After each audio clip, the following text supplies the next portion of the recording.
তোর মতো সুন্দরী মেয়েদের দিকে সবাই হা করে তাকিয়ে থাকে, আর দেখ ছেলেটা একবারও তোর দিকে তাকাচ্ছে না। আমি কি ওকে দেখানোর জন্য সাজুগুজু করে আসি নাকি? আর টাকাটা হবেই বা কেন? আমি কি খুব শক্ট? কেন তাকাইলো না? তোরা যা, তোদের দিকে তাকায় থাকো, আমার তো ঠেকা পড়েনি। অবশ্যই তাকাতে হবে, প্রত্যেকটা মেয়ে চায় তার দিকে তাকা। কেন ছেলেরা চায় না? সারাদিন টোটি করলে হইব?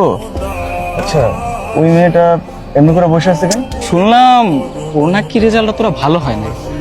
ঠিক আছে, তোরা থাক। আচ্ছা আসতেছি। তোমাকে হাসি মুখে সুন্দর মানায়।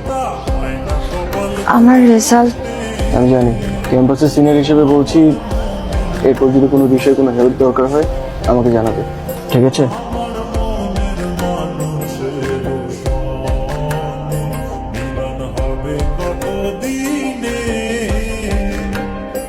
শুনলাম তাকে সত্যি এই ছেলের সাথে তোমার সম্পর্ক কি? সম্পর্ক আছে কে বললো? বাড়ি ফিরতেছিলাম, নিজের বাইক দিয়ে নামাই দিচ্ছে। আমি এই ইউনিয়নে পলিটিক্স করি, আমি আশা করব তোমার নিয়ে আমার যেন কোনো বিতর্কে জড়াইতে না হয়। আমার ব্যাপারে তোমার কিছু জিনিস জানা দরকার। ছোটবেলায় বাবা মাকে হারানোর পর আমি একাই বড় হই।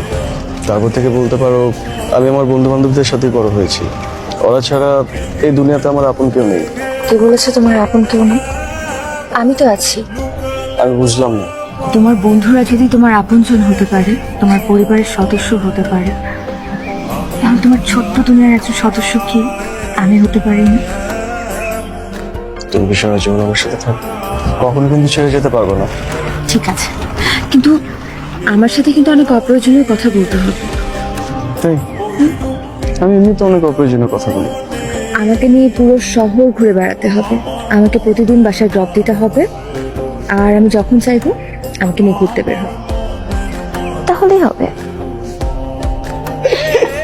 মুশফিক ভাই নয়নতারাকে আংটিটা পরিয়ে দিলেন।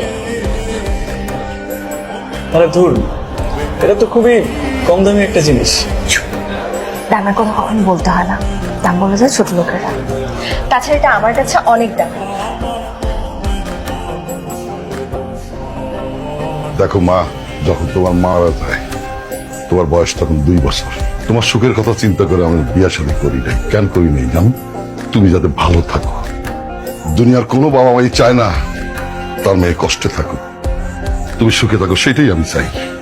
কিন্তু ওই ছেলে কোনোদিন তোমারে ভালো রাখতে পারবো না। তোমার যেটাতে ভালো হয় সেটাই আমি করব। বাবা, ওই আমি কোনোদিন কষ্ট পাইতে দিই নাই। তোমার বাবা আমার বন্ধু, আমি চাই তোমাদের পরিবারে আমার মেয়ের যেন কোনো আলোচনা না হয়। আরে বন্ধু, তুই তোর মেয়ে নিয়ে এত চিন্তা কেন করছিস? হ্যাঁ? তোর মেয়ে এতদিন তোর ঘর আলো করেছিল, এখন থেকে আমার ঘর আলো করবে।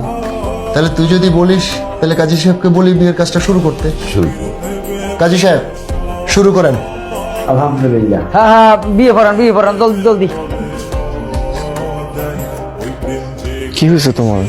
এমন করতেছো কেন? এটা কারণটি? মায়ের আন্টি এমনিতেই পড়ছিলাম, মুশফিক আমার না ভালো লাগতেছে না, তুমি আমাকে একটু জড়ায় ধরবা। আমার না এখানে ভালো লাগতেছে না, আমাকে বাসায় নামাই দিবা। ব্যাস এখানে রেখে দাও। ওখানে? হ্যাঁ। তোমার বাসা না তো সামনে? এটা পেছনের রাস্তা, বাসার সামনে দিয়ে যাওয়া যাবে না, ঝামেলা আছে। পেছন দিক দিয়ে আমি ঢুকে যাবো বাসায়।